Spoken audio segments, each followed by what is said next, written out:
Good morning to everyone. So ಮತ್ತೊಮ್ಮೆ ಎಲ್ರಿಗೂ ಸ್ವಾಗತ. ನಾನು ಅಜೀಂ ಪ್ರೇಮ್ಜಿ ಫೌಂಡೇಶನ್ ಬಗ್ಗೆ ಒಂದು ಕಿರುಪರಿಚಯ ಮಾಡೋಕ್ಕೆ ಇಷ್ಟಪಡ್ತೀನಿ. ಈಗಾಗಲೇ 13 ಜಿಲ್ಲೆಯಲ್ಲಿ ಅಜೀಂ ಪ್ರೇಮ್ಜಿ ಫೌಂಡೇಶನ್ ಬಗ್ಗೆ ಕಾರ್ಯಚಟುವಟಿಕೆ ಬಗ್ಗೆ ಗೊತ್ತಿದೆ.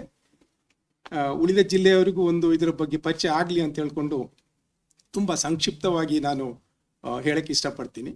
ಅಜೀಂ ಪ್ರೇಮ್ಜಿ ಫೌಂಡೇಶನನ್ನು ವಿಪ್ರೋ ಫೌಂಡರ್ ಚೇರ್ಮನ್ ಆದಂಥ ಅಜೀಂ ಪ್ರೇಮ್ಜಿ ಅವರು 2001ರಲ್ಲಿ ಸ್ಥಾಪನೆ ಮಾಡಿದರು. ಅಂದರೆ ಈ ಸಮಾಜದಲ್ಲಿ ನಾವು ವಿಪ್ರೋ ಗ್ರೂಪನ್ನು ನಾವು ಕಟ್ಟಿದ್ದೀವಿ, ವಾಪಸ್ ಸಮಾಜಕ್ಕೆ ಏನಾದರೂ ಕೊಡಬೇಕು ಅನ್ನೋ ದೃಷ್ಟಿಯಿಂದ ಈ ಒಂದು ಅಜೀಂ ಪ್ರೇಮ್ಜಿ ಫೌಂಡೇಶನನ್ನು ಸ್ಥಾಪನೆ ಮಾಡಿದರು.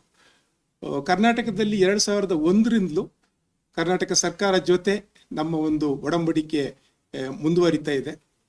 ನಾವು ಶಿಕ್ಷಣ ಕ್ಷೇತ್ರದಲ್ಲಿ ಸಾಕಷ್ಟು ಕಾಂಟ್ರಿಬ್ಯೂಷನ್ನ ಮಾಡಿಕೊಂಡು ಬರ್ತಾ ಇದ್ದೀವಿ.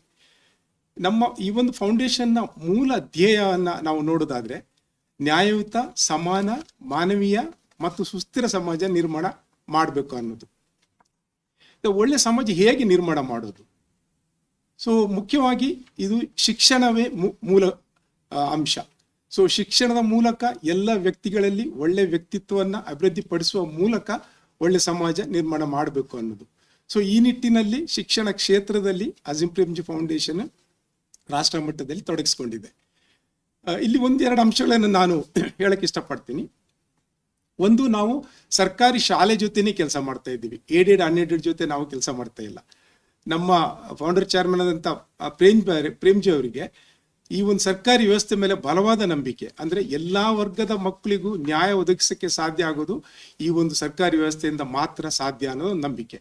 ಅದರಿಂದ ನಾವು ಸರ್ಕಾರಿ ವ್ಯವಸ್ಥೆ ಜೊತೆ ಮಾತ್ರ ಕೆಲಸ ಮಾಡ್ತಾ ಇದ್ದೀವಿ.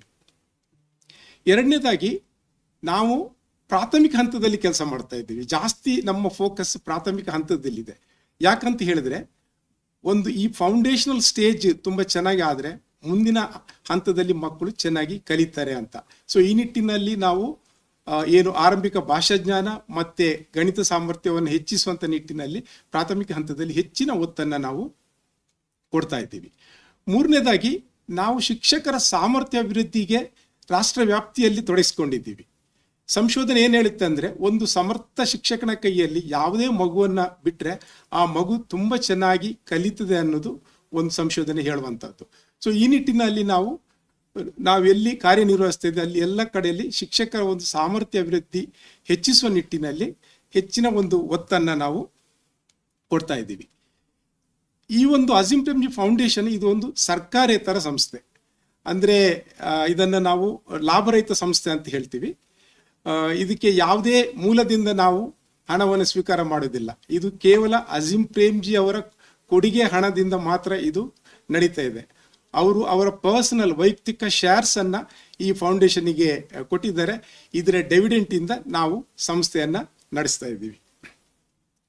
ಇನ್ನು ಮುಖ್ಯವಾಗಿ 2020ರ ನಂತರ ಏನು ಕೋವಿಡ್ ಬಂತು, ಕೋವಿಡ್ ಸಂದರ್ಭದಲ್ಲಿ ನಾವು ಸಾಕಷ್ಟು ಕೆಲಸವನ್ನು ಮಾಡಿದ್ದೀವಿ. ಸುಮಾರು 2125 ಕೋಟಿಯಷ್ಟು ಈ ಒಂದು 2.5 ವರ್ಷ ಅವಧಿಯಲ್ಲಿ ಇದು ಆರೋಗ್ಯ ಕ್ಷೇತ್ರದಲ್ಲಿ ಖರ್ಚನ್ನು ಮಾಡಿದೆ. ಇದರ ಸ್ವಲ್ಪ ವಿವರವನ್ನು ನಾನು ಮತ್ತೆ ಹೇಳ್ತೀನಿ. ಇನ್ನು ಎರಡನೇದಾಗಿ, ಈ ಒಂದು ಶಿಕ್ಷಣ ಕ್ಷೇತ್ರದಲ್ಲಿ ನಾವು ಕೆಲಸ ಮಾಡುವ ಜೊತೆಗೆ ಒಂದು ಅಜೀಂ ಪ್ರೇಮ್ಜಿ ಯೂನಿವರ್ಸಿಟಿಯನ್ನು ಸ್ಥಾಪನೆ ಮಾಡಿದ್ದೀವಿ. ಯಾವ ಉದ್ದೇಶದಿಂದ ಸ್ಥಾಪನೆ ಮಾಡಿದ್ದೀವಿ ಅಂತ ಹೇಳಿದ್ರೆ, ಶಿಕ್ಷಣ ಮತ್ತು ಅಭಿವೃದ್ಧಿ ಕ್ಷೇತ್ರದಲ್ಲಿ ಒಂದು ಗುಣಮಟ್ಟದ ಮಾನವ ಸಂಪನ್ಮೂಲ ಬೇಕು ಅನ್ನೋದು. ರಾಷ್ಟ್ರ ಮಟ್ಟದಲ್ಲಿ, ರಾಜ್ಯ ಮಟ್ಟದಲ್ಲಿ ಎಲ್ಲ ಹಂತದಲ್ಲೂ ಗುಣಮಟ್ಟದ ಮಾನವ ಸಂಪನ್ಮೂಲ ಬೇಕು ಅನ್ನೋ ನಿಟ್ಟಿನಲ್ಲಿ ಈ ಒಂದು ಅಜೀಂ ಪ್ರೇಮ್ಜಿ ಯೂನಿವರ್ಸಿಟಿಯನ್ನು ಸ್ಥಾಪನೆ ಮಾಡಿದ್ದೀವಿ. ಇಲ್ಲಿ ಈಗ ಯೂನಿವರ್ಸಿಟಿ ಒಂದು ಬೆಂಗಳೂರು ಸರ್ಜಾಪುರದಲ್ಲಿದೆ, ಇನ್ನೊಂದು ಮಧ್ಯಪ್ರದೇಶ ಭೋಪಾಲಲ್ಲಿದೆ, 3ನೇ ಯೂನಿವರ್ಸಿಟಿ ಜಾರ್ಖಂಡ್ ರಾಂಚಿನಲ್ಲಿ ಆಗ್ತಾ ಇದೆ ಈಗ. ಸೊ ಇಲ್ಲಿ ನಾವು ಮಾಸ್ಟರ್ಸ್ ಕೋರ್ಸನ್ನು ಕೊಡ್ತಾ ಇದ್ದೀವಿ. Masters in education, masters in development, masters in teacher education ಅನ್ನು ಕೊಡ್ತಾ ಇದ್ದೀವಿ. ಇದ್ರ ಜೊತೆಗೆ ಅಂಡರ್ ಗ್ರಾಜ್ಯುಯೇಟ್ಸ್ ಕೋರ್ಸನ್ನು ನಾವು ಕೊಡ್ತಾ ಇದ್ದೀವಿ. ಅದರಲ್ಲಿ ಮುಖ್ಯವಾಗಿ 4 years BA ಆನರ್ಸ್ ಇದೆ, BSc ಆನರ್ಸ್ ಇದೆ, ಆಮೇಲೆ BSc BEd 4 years integrated course ಇದೆ. ಇನ್ನು ಕೋವಿಡ್-19ನಲ್ಲಿ ಮುಖ್ಯವಾಗಿ ನಾವು ನಮ್ಮ ಒಂದು ಸಪೋರ್ಟನ್ನು ನಾವು ನೋಡಿದ್ರೆ ಸುಮಾರು 100 ಜಿಲ್ಲೆಯಲ್ಲಿ ಕೆಲಸವನ್ನು ನಾವು ಮಾಡಿದ್ದೀವಿ. ಮುಖ್ಯವಾಗಿ ಅಲ್ಲಿ ಸರ್ಕಾರಿ ಆಸ್ಪತ್ರೆಗಳ ಬಲವರ್ಧನೆಗೆ ಸಾಕಷ್ಟು ಒಂದು ಸಪೋರ್ಟ್ ಅನ್ನ ನೀಡಿದ್ದೀವಿ. 1,000 ICUಗಳ ಒಂದು ICU ಯೂನಿಟ್ ಅನ್ನ ಸ್ಥಾಪನೆ ಮಾಡಿದ್ದೀವಿ.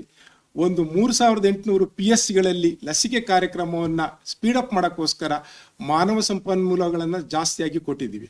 ಸೊ ಇದರ ಒಂದು ಒಟ್ಟು ವೆಚ್ಚ ಸುಮಾರು 2,125 ಕೋಟಿಯನ್ನ ಆ ಒಂದು 2.5 ವರ್ಷದ ಅವಧಿಯಲ್ಲಿ ಮಾಡಿದ್ದೀವಿ. ಇನ್ನು ಮೂರನೇದಾಗಿ ಅಜಿಂ ಪ್ರೇಮ್ಜಿ ಫೌಂಡೇಶನ್, ಅಜಿಂ ಪ್ರೇಮ್ಜಿ ಫಿಲಾಂಥ್ರಪಿಕ್ ಇನಿಷಿಯೇಟಿವ್ ಅನ್ನ ನಾವು ಪ್ರಾರಂಭ ಮಾಡಿದ್ದೀವಿ. ಸುಮಾರು ಆಲ್ರೆಡಿಗೆ ಒಂದು 8-9 ವರ್ಷ ಆಗಿದೆ ಇದನ್ನ ಸ್ಥಾಪನೆ ಈ ಒಂದು ಕೆಲಸವನ್ನು ಪ್ರಾರಂಭ ಮಾಡಿ. ಏನಿದು ಅಜಿಂ ಪ್ರೇಮ್ಜಿ ಫಿಲಾಂಥ್ರಪಿಕ್ ಇನಿಷಿಯೇಟಿವ್ ಅನ್ನ ನೋಡಿದ್ರೆ, ರಾಷ್ಟ್ರ ಮಟ್ಟದಲ್ಲಿ ಒಳ್ಳೆಯ ಕೆಲಸ ಮಾಡುವಂತಹ, ಅಂದ್ರೆ ಅಭಿವೃದ್ಧಿ ಕ್ಷೇತ್ರದಲ್ಲಿ ಕೆಲಸ ಮಾಡುವಂತಹ NGOಗಳಿಗೆ ನಾವು ಹಣಕಾಸಿನ ನೆರವನ್ನು ಕೊಡ್ತಾ ಇದ್ದೀವಿ. ಇದು ಸಾಲ ಅಲ್ಲ, ಇದು ಗ್ರಾಂಟ್ ಆಗಿ ಕೊಡ್ತಾ ಇದ್ದೀವಿ. ಅಂದ್ರೆ ರಾಷ್ಟ್ರ ಮಟ್ಟದಲ್ಲಿ ಒಳ್ಳೆ ಕೆಲಸ ಮಾಡ್ತಾ ಇರುವಂತಹ NGOಗಳನ್ನು ಗುರುತಿಸಿ ಅವರು ಇನ್ನೂ ಒಳ್ಳೆ ಕೆಲಸ ಮಾಡಬೇಕು ಅಂತ ಹೇಳ್ಕೊಂಡು ಅವರಿಗೆ ಗ್ರಾಂಟ್ ಅನ್ನು ಕೊಡ್ತಾ ಇದ್ದೀವಿ. ಈಗ ಆಲ್ರೆಡಿ ನಮ್ಮ ರಾಷ್ಟ್ರ ಮಟ್ಟದಲ್ಲಿ ಸುಮಾರು 650 NGOಗಳಿಗೆ ನಾವು ಗ್ರಾಂಟ್ ಸಪೋರ್ಟ್ ಅನ್ನ ಮಾಡಿದ್ದೀವಿ. ಇನ್ನು ನೆಕ್ಸ್ಟ್ ನಾವು 5ನೇ ಒಂದು ಏರಿಯಾವನ್ನು ನೋಡೋದಾದ್ರೆ, ಆರೋಗ್ಯ ಕ್ಷೇತ್ರ ಬಲವರ್ಧನೆಗೆ ಈಗ ಒಂದು 4-5 ವರ್ಷದಿಂದ ಆರೋಗ್ಯ ಕ್ಷೇತ್ರದ ಬಲವರ್ಧನೆ ಅಂದ್ರೆ ಕೋವಿಡ್ ಅನುಭವವನ್ನು ತೆಕ್ಕೊಂಡು ಈಗ 2024ರಲ್ಲಿ ಹೆಚ್ಚಿನ ಒಂದು ಒತ್ತನ್ನ ಕೊಡ್ತಾ ಇದ್ದೀವಿ. ಈಗ ಆರೋಗ್ಯ ಕ್ಷೇತ್ರದಲ್ಲಿ ನಾವು 3 ಹಂತವಾಗಿ ನೋಡಬಹುದು. ಒಂದು, ನಮ್ಮದೇ ಆದಂಥ ಒಂದು ಚಿಕಿತ್ಸಾ ಕೇಂದ್ರ ಇರ್ತದೆ. ಎರಡನೇದಾಗಿ ಅಲ್ಲಿ ಸ್ಥಳೀಯವಾಗಿರುವಂಥ PSCಗಳನ್ನು ಬಲಪಡಿಸುವ ಕಾರ್ಯಕ್ರಮ ಇರ್ತದೆ. ಮೂರನೇದಾಗಿ ಜಿಲ್ಲಾ ಮಟ್ಟದಲ್ಲಿ ಒಂದು ರೆಫರಲ್ ಆಸ್ಪತ್ರೆಯನ್ನು ಬಲಪಡಿಸ್ತೀವಿ. ಅದು ಗವರ್ಮೆಂಟ್ ಆಸ್ಪತ್ರೆ ಇರ್ಬೋದು ಅಥವಾ ಖಾಸಗಿ ಇರ್ಬೋದು. ಒಟ್ಟಾರೆಯಾಗಿ ಆ 3 ಹಂತದಲ್ಲಿ ನಾವು ಈ ಒಂದು ಆರೋಗ್ಯ ಕ್ಷೇತ್ರವನ್ನ ಬಲಪಡಿಸುವ ನಿಟ್ಟಿನಲ್ಲಿ ಕೆಲಸವನ್ನ ಪ್ರಾರಂಭ ಮಾಡಿದ್ದೀವಿ. ಈಗ ಇದು ಬೆಂಗಳೂರು, ಛತ್ತೀಸ್ಗಢ ಮತ್ತೆ ಜಾರ್ಖಂಡ್ ಅಲ್ಲಿ ಇದು ಆಲ್ರೆಡಿ ಕೆಲಸ ಪ್ರಾರಂಭ ಆಗಿದೆ. ಇನ್ನು 6ನೇದಾಗಿ ಕ್ರಶ್ ಕಾರ್ಯಕ್ರಮವನ್ನ ಸ್ಟಾರ್ಟ್ ಮಾಡಿದ್ದೀವಿ. ಅಂದ್ರೆ ಶಿಶು ವಿಹಾರಗಳ ಸ್ಥಾಪನೆ, ಮುಖ್ಯವಾಗಿ 0 to 1000 days ಮಕ್ಕಳು, ಅಂದ್ರೆ ಮಗು ಹುಟ್ಟಿದ ನಂತರ 3 ವರ್ಷದ ಅವಧಿನಲ್ಲಿ ಈ ಒಂದು ಪೌಷ್ಟಿಕಾಂಶವನ್ನ ಹೆಚ್ಚಿಸಬೇಕು ಮಕ್ಕಳಲ್ಲಿ, ಇದು ಕೊರತೆ ಇರಬಾರ್ದು ಅನ್ನೋ ನಿಟ್ಟಿನಲ್ಲಿ ಈಗ ಈ ಒಂದು ಕೆಲಸವನ್ನು ಸ್ಟಾರ್ಟ್ ಮಾಡಿದ್ದೀವಿ. ಇದು ಈಗ ಒರಿಸ್ಸಾ, ಜಾರ್ಖಂಡ್ ಮತ್ತೆ ಛತ್ತೀಸ್ಗಢದಲ್ಲಿ ಈ ಕೆಲಸ ಆರಂಭ ಆಗಿದೆ. ಮುಂದಿನ ವರ್ಷ ನಮ್ಮ ರಾಜ್ಯದಲ್ಲೂ ಇದು ಆರಂಭ ಆಗಬಹುದು. 7ನೇದಾಗಿ ಹೆಣ್ಣು ಮಕ್ಕಳ ಉನ್ನತ ಶಿಕ್ಷಣಕ್ಕಾಗಿ ವಿದ್ಯಾರ್ಥಿ ವೇತನವನ್ನ ಈ ವರ್ಷದಿಂದ ಪ್ರಾರಂಭ ಮಾಡಿದ್ದೀವಿ. ಯಾವುದೇ ಒಂದು ಹೆಣ್ಣು ಮಗು SSLC ಅಥವಾ PU ಅನ್ನ ಸರ್ಕಾರಿ ಶಾಲೆಯಲ್ಲಿ ಓದಿ ಮುಂದೆ ಡಿಗ್ರಿ ಕಾಲೇಜ್, ಸರ್ಕಾರಿ ಅಥವಾ ಏಡೆಡ್ ಅಥವಾ ಅನ್ಏಡೆಡ್ ಯಾವುದೇ ಕಾಲೇಜನ್ನು ಸೇರಿದ್ರು ಅವರಿಗೆ ನಾವು ಈ ಒಂದು ವಿದ್ಯಾರ್ಥಿ ವೇತನವನ್ನು ಕೊಡ್ತೀವಿ. ವಾರ್ಷಿಕವಾಗಿ ಸುಮಾರು 30,000 ರೂಪಾಯಿಯನ್ನ ಈ ಒಂದು ಸ್ಕಾಲರ್ಶಿಪ್ ಅನ್ನ ಕೊಡುವಂತ ಒಂದು ಇದು ನಿರ್ಧಾರ ಆಗಿದೆ. ಈ ವರ್ಷದಲ್ಲಿ ಇದು ಪೈಲಟ್ ಪ್ರಾಜೆಕ್ಟ್ ಆಗಿ ನಾವು ಅನುಷ್ಠಾನ ಮಾಡ್ತಾ ಇದ್ದೀವಿ. ಮುಖ್ಯವಾಗಿ ಇದು ಉತ್ತರ ಪ್ರದೇಶದಲ್ಲಿ ಪೈಲಟ್ ಪ್ರಾಜೆಕ್ಟ್ ಇದು ನಡೀತಾ ಇದೆ. ಈ ವರ್ಷ 15,000 ಸ್ಕಾಲರ್ಶಿಪ್ ಅನ್ನ ನಾವು ಪ್ರಾರಂಭ ಮಾಡ್ತಾ ಇದ್ದೀವಿ. ಮುಂದಿನ ವರ್ಷ ಬೇರೆ ರಾಜ್ಯಗಳಿಗೂ ಇದನ್ನ ವಿಸ್ತರಿಸುವಂತ ಗುರಿ ಇದೆ. 5 ವರ್ಷದ ಒಳಗಡೆ 2 ಲಕ್ಷ ಈ ಒಂದು ವಿದ್ಯಾರ್ಥಿ ವೇತನವನ್ನ ಹೆಣ್ಮಕ್ಳಿಗೆ ಕೊಡಬೇಕು ಅನ್ನೋ ಒಂದು ಗುರಿಯನ್ನ ಅಜಿಂ ಪ್ರೇಮ್ಜಿ ಫೌಂಡೇಶನ್ ಇಟ್ಕೊಂಡಿದೆ. ಇನ್ನು 8ನೇದಾಗಿ ರಾಷ್ಟ್ರ ಮಟ್ಟದಲ್ಲಿ ಯುವ ಜನರ ಒಂದು ಅಭಿವೃದ್ಧಿ ಈ ಕಾರ್ಯಕ್ರಮವನ್ನ ಹಾಕೊಂಡಿದ್ದೀವಿ. ಅಂದ್ರೆ ಈಗ youth force is very important. ಒಂದು ಯುವಕರಲ್ಲಿ ಈ ಒಂದು ಸಾಂವಿಧಾನಿಕ ಮೌಲ್ಯಗಳನ್ನ ಅಭಿವೃದ್ಧಿಪಡಿಸುವಂಥದ್ದು ಮತ್ತು ಅವರು ಎಲ್ಲಿ ವಾಸ ಇರ್ತಾರೆ ಅವರ ಏರಿಯಾದಲ್ಲಿ ಒಂದು ಅಭಿವೃದ್ಧಿ ಕ್ಷೇತ್ರಕ್ಕೆ ಅವರು ಕೊಡುಗೆ ಕೊಡುವಂಥದ್ದು. ಈ ನಿಟ್ಟಿನಲ್ಲಿ ಅವರಿಗೆ ತಿಳುವಳಿಕೆ ಕಾರ್ಯಕ್ರಮ ಮತ್ತೆ ಸಪೋರ್ಟ್ ಮಾಡುವಂತ ಒಂದು ಕಾರ್ಯಕ್ರಮವನ್ನ ಹಾಕೊಂಡಿದ್ದೀವಿ. ಒಟ್ಟಾರೆಯಾಗಿ ನಮ್ಮ ಗುರಿ ಇರುವುದು 3,000 ಯೂತ್ ಗ್ರೂಪ್ಗಳ ಮೂಲಕ 1.25 ಲಕ್ಷ ಯೂತ್ಗಳನ್ನ ಅಭಿವೃದ್ಧಿಪಡಿಸಬೇಕು ಅನ್ನೋದನ್ನ ಕಾರ್ಯಕ್ರಮವನ್ನು ಹಾಕೊಂಡಿದ್ದೀವಿ.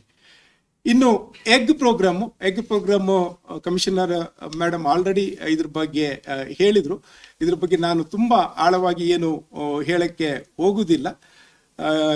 ಜುಲೈ 20ರಂದು ಕರ್ನಾಟಕ ಸರ್ಕಾರ ಜೊತೆ ಒಂದು ಒಡಂಬಡಿಕೆ ಆಗಿದೆ. ಮುಖ್ಯವಾಗಿ ಇದು ಸರ್ಕಾರಿ ಶಾಲೆ, ಏಡೆಡ್ ಮತ್ತೆ ಅನ್ಏಡೆಡ್ ಅಲ್ಲಿ ಓದುವಂತ ಸರ್ಕಾರಿ ಮತ್ತೆ ಅನುದಾನಿತ ಶಾಲೆಗಳಲ್ಲಿ 1ರಿಂದ 10 ತನಕ ಓದುವಂತ ಎಲ್ಲಾ ಮಕ್ಕಳಿಗೆ ಈ ಒಂದು ಮೊಟ್ಟೆಯನ್ನ ನೀಡುವಂತ ಒಂದು ಕಾರ್ಯಕ್ರಮವನ್ನ ನಿರ್ಧಾರ ಆಗಿದೆ. ಸರ್ಕಾರದ ವತಿಯಿಂದ ಆಲ್ರೆಡಿ 2 ದಿವಸ ಈ ಒಂದು ಕಾರ್ಯಕ್ರಮ ಇತ್ತು.